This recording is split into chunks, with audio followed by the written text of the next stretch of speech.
네, 전세 사기 피해자들의 극단적인 선택이 잇따르는 가운데 정부가 전세 사기를 당한 피해자의 집이 경매로 넘어가는 것을 일시 중단하는 방안을 추진하기로 했죠. 피해자들을 위한 보다 실질적인 지원책이 필요하다는 요청이 쏟아지고 있는데요. 부동산 전문의신 조세영 변호사와 함께 관련 얘기 나눠보겠습니다. 어서 오세요. 안녕하세요. 네. 이번에 이제 인천 지역을 중심으로 전세 사기 피해자들 정말 지금 그 규모가 예상보다 굉장히 좀 커지고 있는 것 같은데요. 최근 들어서 이렇게 좀 비극적인 일을 겪은 분들도 종종 좀 잇따르고 있어가지고요.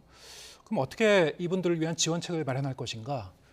이 얘기를 좀 자세하게 얘기하기 전에 일단 그 최근에 사망하신 그 피해자 세 분, 이분들도 기존에 이제 정부의 지원책이 어떤 사각지대에 이제 놓였다 이런 평가이지 않습니까? 어떤 그 구멍이 있었습니까?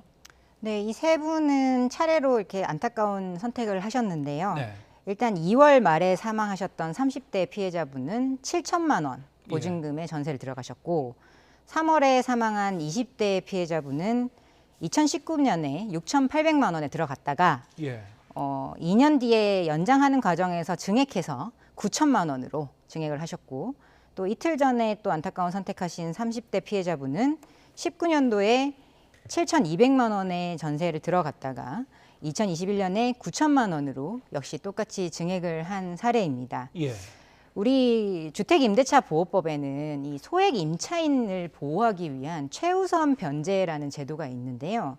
이게 요건이 조금 까다롭습니다. 지역별, 시기별로 정해져 있는 이 보증금 한도 안에서 그 중에서도 일부만을 이제 선순위로 보전을 해주겠다는 제도인데요. 여기에 해당을 한다면 전액은 아니더라도 일부 금액을 이제 후순위더라도 보전을 받을 수 있는 좋은 제도죠. 근데 안타깝게도 이 세 분 모두 이 해당 금액에서 조금씩 더 높은 금액으로 계약을 하셨던 것 같아요. 네. 그래서 집주인이 보증금을 올려달라고 그러니까 네, 들어줬다가 이러니까 지원 혜택을 못 받게 된 거죠. 네, 보통 뭐 500만 원에서 1,000만 원 정도를 초과함으로 인해서 아예 한 푼도 돌려받지 못하는 결과를 알게 되신 후에 절망하셔서 이런 선택을 한 걸로 보입니다. 예. 그렇다면 이제 지금 말씀하신 그런 그 제도상의 미비점 이런 걸 좀 하나하나 좀 따져 보겠습니다. 일단 그 지난해 가을부터 올해까지 사실 여러 번 지원 대책이 나왔어요. 근데 전반적으로 보면은 이제 이런 그 범죄 행위들 어떻게 예방할 것인가, 어떻게 사기를 당하지 않도록 예방할 것인가 이런 그 대책은 좀 나왔었고 지원책도 좀 있었지만은 실질적으로 보면은 이런 피해자분들의 체감도는 상당히 좀 낮았다 이런 평가가 나오고 있거든요. 왜 그럴까요? 정부에서 여러 지원책을 내놓은 건 사실입니다. 어떤 것이 있었냐면 허그에서 뭐 강제 관리하는 주택을 이분들에게 임시 거처로 제공하겠다. 네. 그리고 주택도시기금 연 1%로 초저리 자금 대출을 지원하겠다. 그리고 대출 상환 지연될 경우에도 연체 정보 등록을 좀 유예하는 방안. 네. 그리고 전세 보증 반환 그 보험을 가입하는 데 있어서 정부가 좀 지원을 하는 방안도 있었고요. 예. 그리고 자녀 채무 발생할 때 금융기관에 대위 변제한 다음에 분할 상환하는 방법 등등을 내놨는데 이게 실질적으로 이용률이 좀 떨어진다고 해요. 네. 이 저리 대출의 경우에는 어떤 문제가 있냐면 기존에도 사실은 전세 대출을 일으켜서 이 전세를 들어가셨을 거 아닙니까? 예. 그런데 이것도 이제 피해를 당해서 전혀 못 갚는 상황에 있는데 아무리 절이라고 해도 또다시 대출을 일으켜서 이사를 간다는 결정이 사실은 부담스럽고 쉽지 않고요. 예. 이게 단순히 뭐 그냥 피해자라고 해서 무조건 대출이 일어나는 게 아니라 요건이 있습니다. 일단 임대차를 들어가는 전세 대출인 경우에만 가능하고요. 뭐 예. 소득 요건이라든지 보증금 범위에도 요건이 있어서 그 부분을 선택하기 어려울 수도 있고 또 피해자분들 경우에는 본인이 이제 선순위 임차인인 경우에는 대항력을 가져서 일단 집에 계속 살 수 있는 권리가 있는 분들은 계시거든요. 네. 그분들 같은 경우에는 이사를 해버리면은 대항력을 잃게 됩니다. 그래서 계속 살면서 그 피해 주택에 어쩔 수 없이 계속 살면서 대항력을 유지하는 선택을 하신 분들도 계셔서 이런 이용률이 좀 저조한 것이 아닌가 생각이 됩니다. 예. 대출 지원, 뭐 저금리 대출 같은 경우에도 이용률이 적고 아까 뭐 허그라고 말씀하셨죠. 그 주택도시보증공사 네, 네. 이런 데서 마련하는 그 임시 거처 이런 것도 이용하신 분들이 굉장히 좀 극소수라고 좀 하고 전반적으로 사실 실효성은 좀 그 떨어지는 편이었다라고 할 수 있는데 아까 말씀하신 대로 여러 가지 그 지원책에 이제 그 미비점들이 있고요. 그리고 이것이 소급 적용이 안 된다는 그런 그 미비점도 있고 여러 가지 문제점이 있었던 것 같습니다. 하나하나 좀 더 따져보죠. 일단은 이제 가장 그 발등에 불에 떨어진 것은 이 피해자들이 일단 거처할 곳이 이제 필요하기 때문에 그럼 일단 살던 집에 당분간 살면서 좀 시간을 벌어보자 이런 차원에서 경매 절차 이제 중단을 이제 추진하기로 했죠, 정부가. 네. 정부 산하 기관인 캠코 같은 경우에는 당장 뭐 중단하거나 유예하면 되겠습니다만 뭐 다른 그 일반 금융기관도 지금 얽혀 있는 것이고 이게 어느 정도 실효성이 있을 것 같습니까? 이 사건의 문제가 선순위 대출금이 있었다는 게 문제거든요. 네. 선순위 근저당이 없었고 만약에 전세 세입자분이 최선순위였다면 네. 여기서 쫓겨날 일은 사실은 없어요. 경매가 진행된다 하더라도. 예. 근데 지금 후순위시기 때문에 낙찰이 되고 낙찰자가 나타나서 부동산 인도해달라 명령 받아서 집행하게 되면은 어쩔 수 없이 길에 나앉게 되는 그런 안타까운 상황이 펼쳐졌기 때문에 지금 경매 중단이 네. 시급하다. 뭐 그 기간만이라도 일단 벌어서 어떤 대책 마련에 시간을 좀 달라라고 요청을 하시는 거고요. 정부에서도 발빠르게 움직여서 이 부분 협조를 구하고 있는데 우리 말씀하셨듯이 이 부분이 뭐 국책은행 같은 경우에는 바로 실행이 가능할 수도 있습니다. 뭐 채권자가 동의하면 얼마든지 기일을 변경할 수 있으니까요. 네. 그런데 일반 사기업이나 뭐 사인의 경우도 있을 수도 있고 그런 경우에는 정말 그냥 말 그대로 협조에 불과하지 어떤 강제성을 띠기는 쉽지 않을 것으로 보입니다. 예. 그 금융기관 중에는 어떤 금융기관이 있습니까? 은행도 있을 수 있고 예. 이금융권도 있을 수 있고요. 예. 드물긴 하지만 뭐 개인이나 법인 같은 경우에도 1순위 근저당 채권자의 지위를 가지고 있다면 경매 채권자가 될 수 있습니다. 그럼 현실적으로 정부 당국이 요청을 한다고 하더라도 각 그 금융기관이 100% 이를 받아들여서 경매를 중단하거나 유예하지 않을 가능성도 있습니까?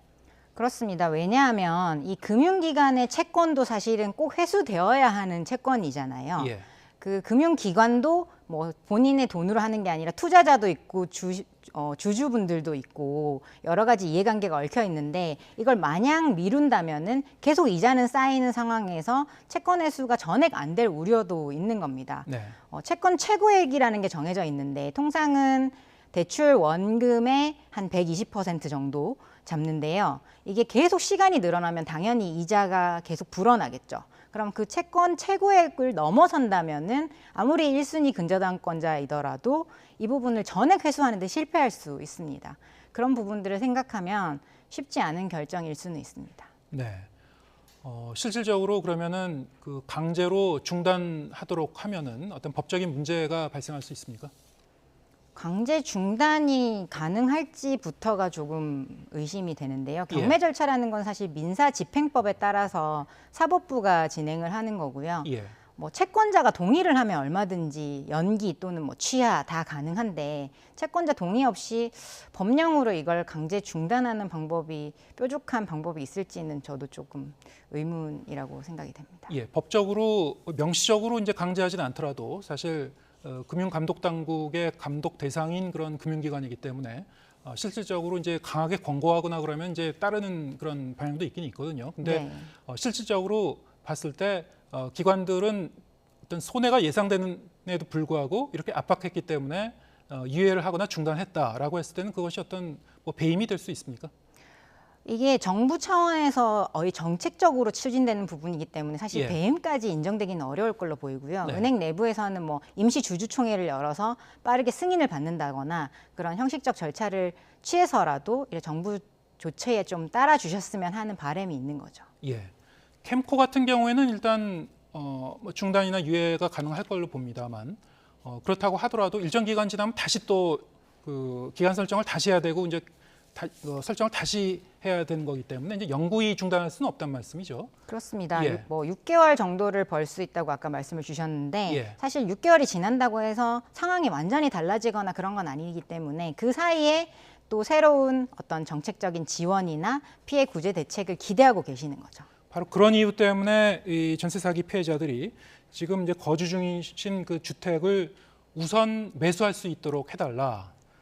우선 매수권도 이제 요구를 하고 있습니다만 말하자면 이제 경매에 직접 뛰어들어서 경매나 공매로 넘어간 집을 이제 우선적으로 매입할 수 있게 하는 거죠. 이거는 어떻게 현실적으로 법적으로 가능합니까? 이 경매의 구조를 보면 어떻게 진행이 되냐면 예. 일단 경매에 넘어가면 당연히 시세보다는 훨씬 낮은 가격으로 낙찰이 되겠죠. 예. 특히나 이렇게 뭐 전세 피해 주택이다. 그리고 권리관계가 좀 복잡해서 골치가 아프다. 이런 거는 뭐 일반인 분들이 덥석 이렇게 투자하기가 쉽지 않기 때문에 네. 유차를 거듭하면서 상당히 낮은 금액으로 떨어지긴 하지만 어찌되었건 간에 입찰을 하는 분들 중에서 가장 높은 금액을 쓴 사람이 낙찰을 받게 되는 겁니다. 임차인 분이라고 해서 특별한 지위를 가지진 않아요. 그래서 뭐 금액을 좀 더 높게 쓴 다른 제3자가 있다면 그분이 낙찰을 받게 되는 구조인 거죠. 예. 그래서 임차인 분들이 지금 요구하시는 게 그러지 말고 적어도 뭐 감정가라든지 그런 기준의 정도를 맞춘다면 살고 있는 임차인부터 먼저 여기를 낙찰받을 수 있는 권리를 달라라고 요청을 하고 계시는 건데요. 네. 현재 여기 우리 법에 따르면은 일반적인 임차인의 경우에는 그런 권리는 없습니다. 그래서 특별법을 제정을 해서 이런 우선 매수 청구권을 부여하는 방법이 있을 수는 있는데요. 네. 이 경우에도 사실 이 특별법에 과거에 일어났던 경매건에 대해서도 다 포함해서 진행을 할 것인가는 사실 소급표 적용의 문제이기 때문에 예. 이 법적 안정성이 우선할 것인가 피해자 구제를 우선할 것인가라는 어떤 정책적 판단이 필요한 시점이라고 보시면 되겠습니다. 역시 과거에 계약을 맺었던 건에 대해서 소급 적용할 수 있을 것인가 이런 문제가 발생하는데 아까 언급하셨던 이제 최우선 변제 같은 경우에도 과거 이 계약은 또 소급 적용이 안 되는 그런 시점도 있었거든요. 자, 이 법의 안정성을 위해서는 과거까지 다 소급해서 적용할 것인가 이런 문제가 발생하는데 사실 이론적으로 보면은 소급 적용이 전혀 불가능한 건 아니지 않습니까? 어떻게 보십니까? 사회적으로 완전히 합치된 의사가 있다면 예. 얼마든지 국회에서 법을 제정해서 소급표를 부여할 수 있고요. 그게 나중에 뭐 헌법재판소에 가서 어떤 결정을 받느냐는 추후의 문제이고 네. 일단 국회에서 법을 제정해서 시행하게 되면은 법적 효력은 발생하는 거기 때문에 네. 그 부분은 정책적 선택이라고 보시면 되겠습니다. 얼마나 이 문제가 심각한 문제인지 사회적으로 이슈화가 돼서 어떤 그 국민적인 사회적인 합의가 이루어지는가가 이제 중요하겠군요. 네. 예. 보다 이제 근본적으로는 역시 이 전세 사기 피해자분들이 이 보증금을 돌려받을 수 있을 것인가 이것이 이제 가장 중요할 것 같은데 현실적으로 이 보증금 회수 어떻게 보장할 수 있습니까? 지금 경매나 이런 부분 많이 문제가 되고 있는 거는 가장 쉽게 찾아올 수 있는 방법이 살고 있는 집을 경매에 넘겨서 그 낙찰 대금에서 받아오는 방법이기 때문에 이게 가장 크게 이슈가 되고 있는 건데 네. 실질적으로는 집주인 그리고 전세 사기가 맞다면 그 공범들까지 이 보증금 전액에 대해서 책임을 져야 되는 거는 남아 있거든요. 예. 민사상, 뭐 형사상 처벌을 다 받는다고 쳐도 민사상 이 보증금을 돌려줘야 되는 책임은 개인에게 다 남아 있습니다. 그러면 이들이 과연 그 편취한 돈을 어떻게 빼돌렸는지 그 부분을 찾아내는 게 사실은 수사기관의 역할이고 이 부분까지 국가에서 좀 도와주셔서 특히나 또 집주인, 명의상 집주인뿐만 아니라 그 외에 컨설팅 업자라고 불리는 그런 공범들까지 다 책임을 질 수 있게끔 해서 그들에게서 나오는 개인 재산들이 있다면 피해자들에게 돌아갈 수 있도록 좀 많이 찾아내는 방법도 꼭 필요할 것 같습니다. 얼마나 수사가 효과적으로 철저히 이루어질 것인가 이것도 관건이고 지금 말씀하신 그 방법은 사실 상당한 좀 시간이 걸릴 가능성이 높은데요. 100% 회수할 것인가 이것도 좀 미지수고 그런 이유에서 지금 정치권에서 국회에서 또 거론하고 있는 그런 대안이기도 합니다. 일단 그 정부가 먼저 이 공공 차원에서 일괄적으로 이제 채권을 회수해서 보상을 하고 나중에 이제 구상권을 청구하는 그런 방법도 가능하지 않겠는가? 여기에 대해서는 어떻게 보시는지요? 가능하죠. 네. 정책만 뭐 이루어진다면 가능한데 예. 이게 사실은 형평성의 문제가 생길 수도 있습니다. 조심스러운 말씀이지만 사실은 이 전세 사기의 경우에는 물론 주거와 금전적 사기를 동시에 당하시기 때문에 너무너무 안타까운 사건인 건 분명히 맞습니다. 예. 그런데 우리 사회에는 또 다른 피해자들이 너무너무 많으시죠. 보이스피싱이라든지 또 뭐 전세 사기의 경우에도 이렇게 대대적으로 이루어진 건이 아니고 한두 건 정도 개인적으로 일어난 일이라면 여기에 포함이 안 될 수도 있는 부분이고요. 예. 국가가 과연 어디까지 피해자를 구제해 줄 것인가. 그러니까 공공에서 먼저 채권을 회수하고 나중에 그 부분을 구상한다는 것은 결국은 공적 자금, 세금이 투입이 되어야 한다는 것인데 이 또한 어느 범위까지 국가가 피해자들을 보호해 줄 것인가에 대한 사회적 합의가 필요할 것으로 보입니다. 네. 국가가 그러면 다른 그 금융사기라든가 여러 가지 피해자에 대해서 일일이 다 개입할 것인가, 국가의 재정을 그때마다 다 투입할 것인가, 이런 문제가 발생한다는 것이죠. 역시 정치권에서는 언급되고 있습니다만 이제 정부에서는 여기에 대해서 좀 현실적이지 않다, 이런 입장을 보이고 있는 걸로 알고 있습니다만 좀 사회적 공론화가 좀 돼야 될 것 같습니다. 이게 좀 추진할 수 있을지.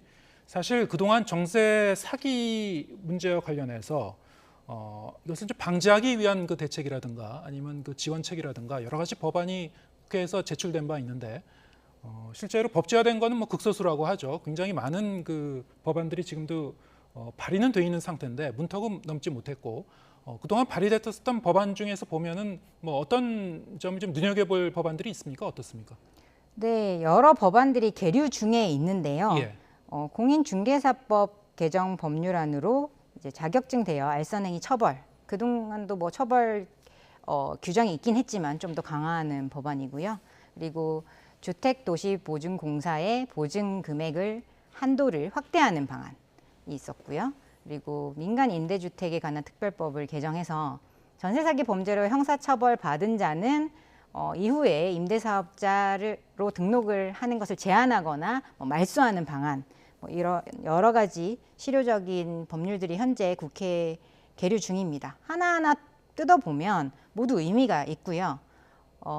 앞으로 벌어질 어떤 피해를 방지하는 데에는 상당히 효과적으로 작용할 수도 있는 법안들이라고 판단됩니다. 네. 지금 상당히 이제 걱정스러운 부분은 지금 인천 지역뿐만이 아니고 다른 지역에서도 이런 유사한 그 전세 사기 피해자들 접수되는 그런 지역들이 있고 그동안 이 매매가 전세가가 한 1, 2년 동안 하락하면서 보증금을 이제 떼일 그런 위기에 처인 분들, 깡통 전세라든가 그리고 실제로 이런 노골적인 이제 전세 피해 사기도 앞으로 더 늘어날 가능성이 있거든요. 하반기로 들어가면서 좀 더 피해 사례가 늘어날 가능성도 있다. 뭐 이런 얘기도 나오고 있습니까? 지금 상황이 어떤 정도인가요? 네, 전세 사기 피해가 2018년 이후로 눈덩이처럼 커지고 있는데요. 이 전세 사기 피해 자체는 당분간은 계속해서 발생하거나 증가할 가능성이 높아 보입니다. 그 이유는 이 깡통 전세 사기 계약을 체결하신 분들 중에서도 아직 뭐 계약 기간이 만기가 안 돼서 그걸 알아보지 않으면 본인이 피해자인 걸 아예 모르고 계실 수도 있고요. 약간 의심스럽지만 일단은 이 집이 괜찮아서 계속 연장해서 살고 계신 분들도 있습니다.